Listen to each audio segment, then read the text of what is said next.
अभी जावेद अख्तर और मुफ्ती के बीच एक डिबेट चल रही है, नास्तिक और आस्तिक के बीच। और आपको पता है, नास्तिक जीत जाएगा। अगर फूल और पत्थर के बीच मुकाबला हो तो पत्थर जीत जाएगा, क्योंकि फूल बड़ा नाजुक है। बटलर रसल ने कहा, मैंने दर्शन इसलिए चुना कि मेरे पास प्रश्न बहुत थे। उत्तर तो मिला नहीं, प्रश्न बहुत हो गए। जैसे कोई प्रेम किताबों में खोजे, शब्द तो बहुत सीख लेगा, लेकिन प्रेम एक अनुभव है, ज्ञान थोड़ी। आपको जानकर हैरानी होगी कि नास्तिक वही होता है जिसके जीवन में दुख ही दुख हो, क्योंकि परमात्मा होता तो इतना दुख होता शायद नहीं है। बुद्ध के पास एक युवक आया कि मैं आपसे कुछ पूछना चाहता हूं। बुद्ध ने कहा, उत्तर दूंगा, लेकिन 1-2 साल ध्यान करो, फिर पूछ लेना।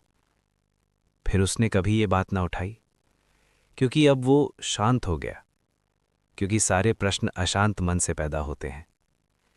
इसलिए बुद्ध ने परमात्मा को इनकार किया, ताकि तुम अपने दोष किसी पर थोपो नहीं। तुम ही बीज बोते हो दुख के, लेकिन हम सुख समझकर बोते हैं, भूल ही जाते हैं कि मैंने ही बोए हैं। क्योंकि सुख दुख में इतना फासला होता है कि हम प्रथम और अंतिम को मिला नहीं पाते।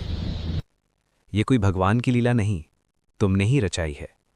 देखते हो, मछली आटा ही पकड़ना चाहती है, लेकिन कांटे में फंस जाती है। किसी ने नहीं कहा कि मेरे दुख का कारण मैं हूं, कोई दूसरा है। जब दूसरा है तो बदलने का सवाल ही पैदा नहीं होता। बुद्ध ने मनुष्य को बड़ी महिमा दी कि तुम ही निर्णायक हो, स्वर्ग नरक तुम्हारा ही आविष्कार है।